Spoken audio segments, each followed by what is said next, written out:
So I just got called a white supremacist by this guy. This is the first time I'm hearing this phrase on TikTok, but I could use context clues and understand what it is. So, funny story, I'm scrolling on TikTok, minding my own business, just getting lost in the videos, and a white woman pops up in my algorithm and it's titled Black Fatigue. And I'm like, this should be interesting. Now, this is a creator that I've really grown to respect their videos. Basically, in her video, she's calling out the Black community for different ignorant things that we do. And it's not just her. I've seen a lot of white people on this app kind of come out. It's almost like, raise your hand if you've been personally victimized by Regina George type of videos. And that's what they're doing toward Black people. Here's the thing. The videos that I've personally seen is not racism. It's accountability. It's one of those to where they are tired. They are fed up to where they have opened their camera and they start confessing the things that agitate them about the Black community. And because we have gotten to that point, you know who I blame?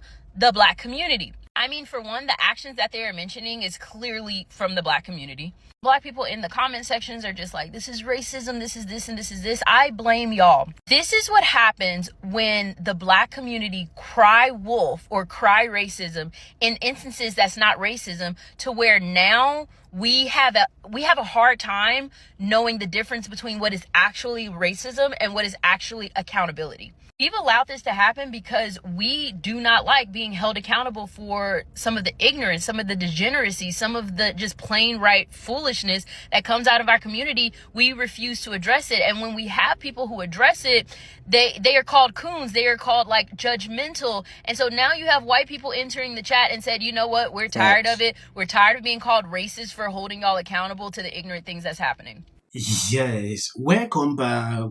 We are talking about Black fatigue. This is as a result of what we recently witnessed.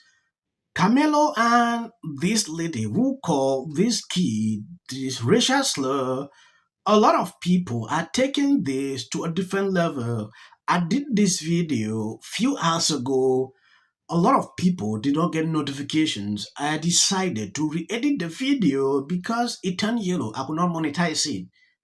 If you never watched the video, please stay with me. I'm going to play out this clip. If you've not subscribed to this channel, please endeavor to do that. If possible, why not share the video? Who called a 5-year-old a racial slur. My first impression after watching the video, a little bit of white trash. I have to be honest, the kid was 5. I have worked with 5-year-olds for the last 15 years. Absolutely everything they do is out of pocket. They're like little unhinged drunk people. Nothing they do makes sense. A 5-year-old is capable of rifling through somebody's bag and taking things that don't belong to them. Ask any kindergarten teacher. But I realize why so many people are wanting to defend this, because Black fatigue is real. I think society as a whole is there. We are just so unbelievably fed up with the ghetto ratchet behavior, entitlement, the victimhood, that they want to praise this woman. But what she did is not praiseworthy. But also on the same hand, please remember that every day that us white people get on this app, we get called racial slurs every single day. So if you don't want to be called a racial slur, you also have to stop calling people racial slurs. You can't talk out of both sides of your mouth. But for the love of God, please leave the children out of it. Adults are stupid. They're going to do stupid things. But you're a different level of stupid when you bring kids into it. Thanks for coming to my Yes, basically what this lady is struggling to tell us is that two things can be true at the same time.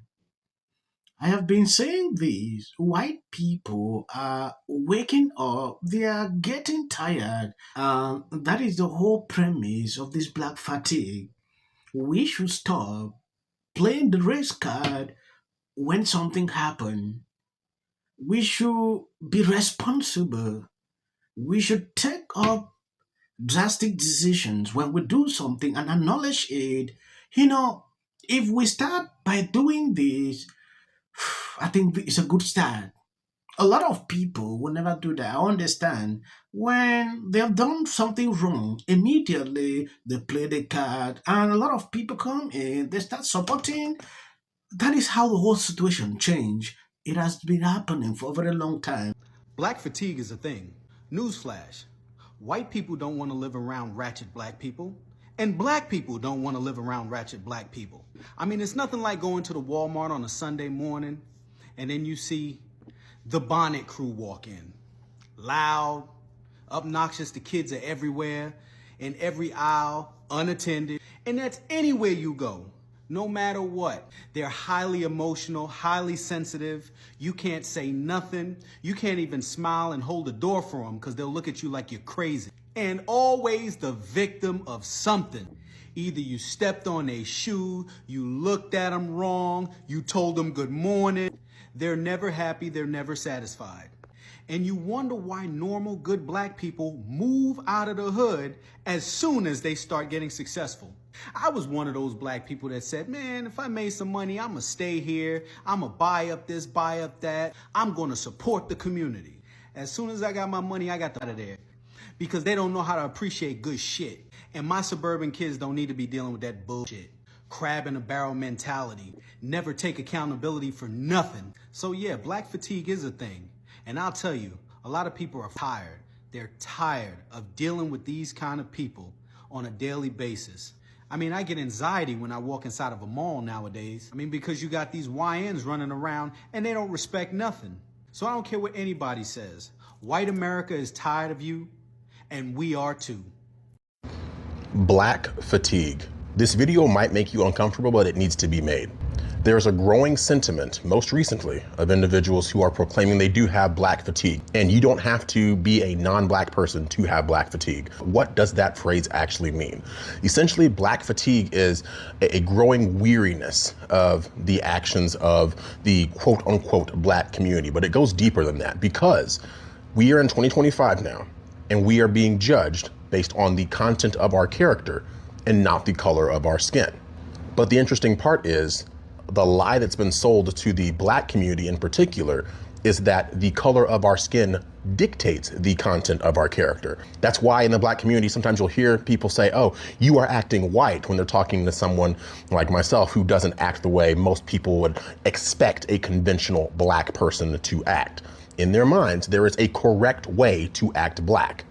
And the people in your ethnic group who fulfill those very negative stereotypes, those are the ones who are going to essentially drag down the collective whole. And that's why there's individuals who are black who do and can have black fatigue, because they see how damaging it is to see the worst of us attract all this negative attention that then unfortunately gets ascribed to the entire race all too often.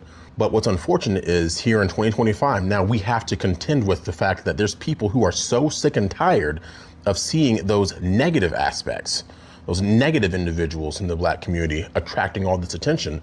That's what is spurring this black fatigue. I think it's something that needs to be talked about. And until we turn inward and address the issues in our own communities, I fear that this is only going to continue and get worse. And that's exactly what the powers that be want. They want to have us against each other instead of us against those who are really pulling the strings in the background. A pandering to black dandyism and the culture of black fashion, starting back with certain slaves all the way up to modern day. Anna Wintour So White. Yes, I decided to play this video so you can see the mindset toward this whole situation. Everybody is speaking out. This came as a result of this Karmelo situation. Yeah, we saw everything. It is still going on. Black people are coming out to support a wrong thing. Some playing the victim card. That has always been a thing. This lady situation. So people now coming out realizing like this has been happening for a very long time. We need to get out of this. We are tired. It's a big problem. And I appreciate people that are standing up, struggling to make the world a better place. You cannot do that by just sitting. You need to speak up. I understand it's easy to cancel people. When you do videos like this, the next thing they call you, you will say out. That has always been a thing with these people. I will tell you the truth. On this platform, people that support me every single day are not even of my skin color. Yes. And I appreciate them for doing that. Reason, because I realized what has been going on for a very long time. I tweeted away. I took my own part, just struggling to react, share some videos, things happening in around here. Thank you guys for always been there sharing out my videos. God bless you abundantly. I don't want to make the video long. I will end here. Whitlock said, "You will never convince me that the people who tip $4 and $5 on a restaurant tab that's $200 and $300 gave $500,000 to Carmelo Anthony. I was born at night, but not last night." I spoke with the father of Austin Metcalf, Jeff Metcalf, and while he didn't want to do an on-camera interview to rebut these claims, he did tell me in writing, the truth will come out, justice will prevail. It also shouldn't be racial. Require Karmelo to run. He had a right to stand and defend himself. And I'm going to say that if I am Carmelo Anthony's lawyer, I am arguing to the jury. My client felt that his safety was an imminent threat. He took it from 0 to 100. Has been overwhelming. The lies and their amplification. This is not going to end. Right is right and wrong is wrong. All good. If you see any clips after this, that is just for the YouTube algorithm. What if he says self-defense? There's no self-defense. Because kids in here and resolve this issue is called conflict resolution. Again, the evidence is still coming in. This is definitely a self-defense case because it always is one until you look at the facts of the case and compare the two. You have to compare who was the initial aggressor. Bedroom, because she's fearful of what might happen to her. Followers for anything. And then the Registration Act is talking about this man, Killmonger. My summary of the first 100 days is that If film and TV productions continue to First term, and you will be very... Once again, the field was littered with Kardashian swoop. Just invite them all, which is what Anna Wintour does every year. This Carmelo Anthony case, Michelle Obama, every day. To live in the White House. Many people